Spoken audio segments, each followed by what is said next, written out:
Hey, all you market inventors out there. A lot of you have heard me say stop advertising, and you've heard why, but I want to show you what it looks like visually by market share versus number one versus everyone else. And when someone breaks through to be number one when they weren't before. And I'm going to use Google Trends to kind of illustrate that point. And I've got my slides here in front of me as a reference. I'll be looking down a couple because it's a little complex, but I'm hoping visually this will simplify things so you can see it. And when I saw this the first time, it broke it open for me. It was just so obvious of what was going on. So I'm going to use some examples here across all industries and different companies, and I hope you like it. So starting, when we talk about why advertising isn't going to make you one, I'd love to use Geico as an example, because Geico spends about $2 billion in marketing and advertising annually. And you can't argue that their ads aren't hilarious, right? And they're memorable. But why are they not number one? Now, if you look at over time, and you look at a time period here, really between 2008 and 2011, but it's pretty consistent if you go further out on either side, you'll see that Geico is spending $1.6 to $2 billion annually, where State Farm is only spending $300 million. Now, everybody loves the, save 15% or more, or win-win, the newer campaign, all of that. But the reality is, it's not making Geico number one. Now, it is helping them beat the second, third, and fourth competitors, but every time they grow, State Farm grows as well. And you'll see in the graphic, as State Farm gets the benefit, as I talk about, when you advertise in the market leader's market, you're creating awareness to them. So Geico's spending this money, tons of money, while State Farm's spending only $300 million. And what happens, you see these ads, and all they're doing is reminding you to check your rates or check for the better option. Geico really hasn't changed the business model or the value or how they solve the pain. They're just selling a cheaper version of insurance. So although they've beaten up on the third, fourth, and fifth place kids, they've never really moved the needle in their relation to the number one. So when they advertise, they're promoting in the market. And you see this in the statistics. So as State Farm gets the benefit, they increase, while Geico increases too, but the separation stays the same and at a fraction of the cost. Okay, so that's the Geico advertising versus State Farm advertising. And here's the kicker. If you think you have $2 billion to spend, which you probably don't, and it's not making them number one, how do you think advertising is going to make you number one? And again, I'm not saying advertising is bad, but only use it when you're inventing a market, okay? To use that process to put you number one. Now, I'm going to use a few other examples here. I'm going to use McDonald's as my next example. So McDonald's, clearly the largest fast food chain probably in the universe, right? And they invented the market. They really invented the fast food market. So when you look at the same graphic in Google Trends, and again, it's an apples to apples company comparison against Wendy's, Burger King, and Dairy Queen, everyone is kind of floating on the bottom, and there's this imaginary gap, which you'll see here, this imaginary gap between the leader, which is the top, and everyone else. Now, what's interesting, and you'll keep seeing this happen, is remember I told you when the market leader advertises, no one else gets the benefit, or promotes, or gets something happens and they get the awareness, nobody else gets the benefit. But when the market followers promote into the market, the leader gets the benefit with them. It shows in this graphic, right? And every one of these companies has done rebranding, has spent a crap load in advertising, has done digital transformation, has changed food products, but they're not following the market invention process. And this is why it's a flat line, right? Now, I want to use Anheuser-Busch as next, right? So Budweiser, it's probably the largest beer brand in the world. And if you look here, I'm going to compare them to Heineken as well as Miller Coors, right? So if you look at this, same thing, and you keep looking, notice when there's a spike, when it's the market leader, nobody else spikes. Why? Again, remember, because the market leader creates awareness and gets the benefit of that market awareness while everybody else does not.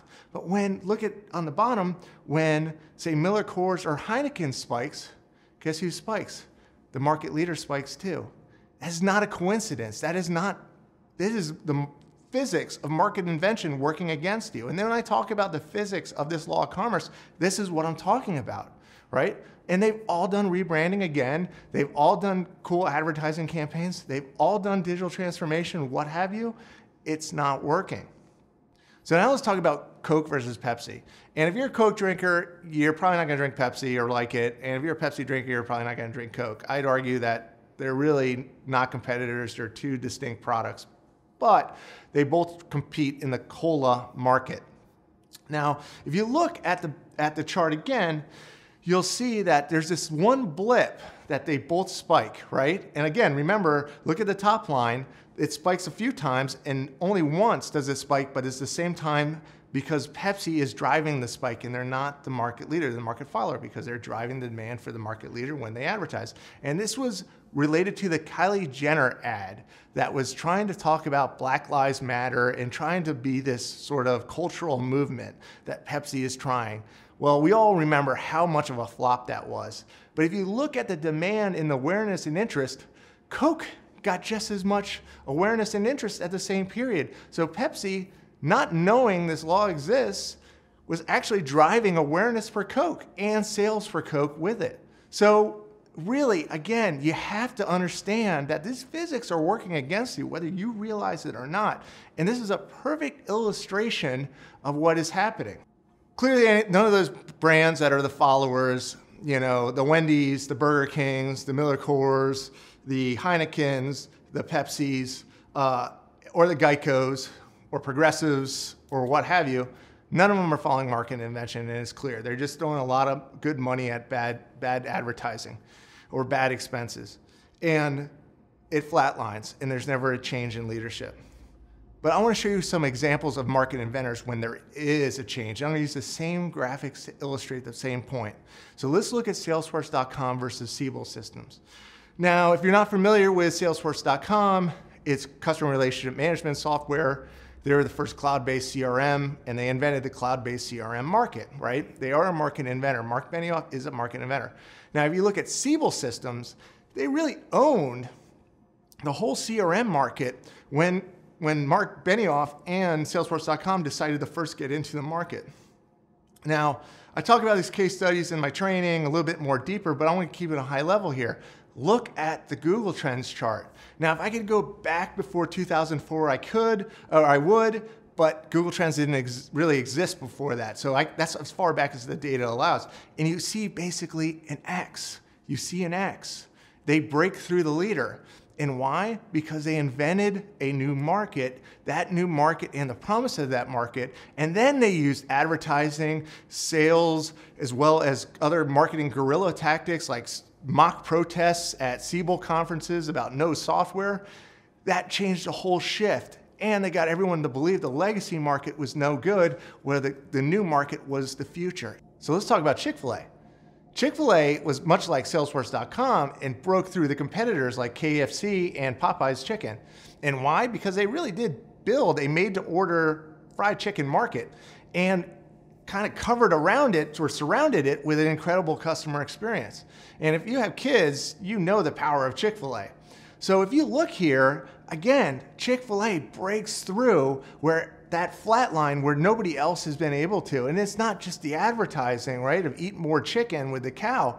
It's the promise and what they're actually providing, because they really are inventing that next market of what we consider as high quality fried chicken. And that's replacing what the legacy market used to think was high quality fried chicken with the KFCs and Popeyes. And that's why they're exploding. So the last one I'm going to talk about is I'm going to talk about HubSpot. So moving from fried chicken back to software, okay? So HubSpot was in a very commoditized market with, you know, Marketos and the rest out there. And if you don't know what HubSpot does, it's basically a way to capture leads, manage leads, send content back and forth to basically generate demand, right? So it's, you know, what people call a marketing automation market. And they kind of took over the legacy marketing automation market with this new market invention called inbound marketing. Now, inbound marketing, I'm going to show you two charts side by side here. The top one is inbound marketing. That is the awareness or demand over time for people searching for that market invention term of inbound marketing, right? Now, the bottom one is basically Marketo versus Eloqua versus HubSpot.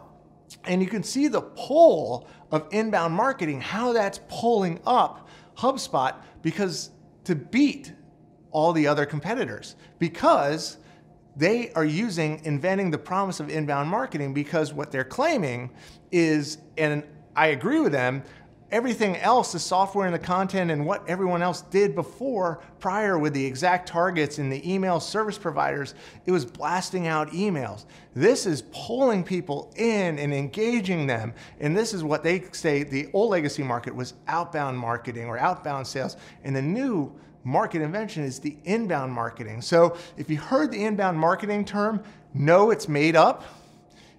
But it is a promise of the new market invention, of the new market of inbound marketing, and the company that gets the benefit of all of it is HubSpot. And if you search inbound marketing today, you'll see dozens of advertisers, people certifying, providing services. If you talk about this ecosystem, HubSpot was successful to build this ecosystem, and now everybody is promoting and spending money to create awareness to the market they invented. So again, it's creating that sort of X. So here's, it looks a little bit more of a steep curve up, but you can imagine if I could go back further, HubSpot didn't exist before Eloqua or Marketo. They all existed before, Exact Target prior to that. So they really disrupted the industry. And remember, advertising and all that stuff doesn't work unless you are inventing a new market with it and that value that comes with that new market. And that obviously starts off through or all the way through the market invention process to get you there. So that's the physics of market invention. I hope that helps. So if you're advertising, doing rebranding, lead gen, digital transformation, and you're not the leader and you're marketing in someone else's market, you're gonna flatline. But if you're following market invention process, you're gonna create that X and you're gonna be the leader, and then eventually that market leader or the legacy market will flatline under you.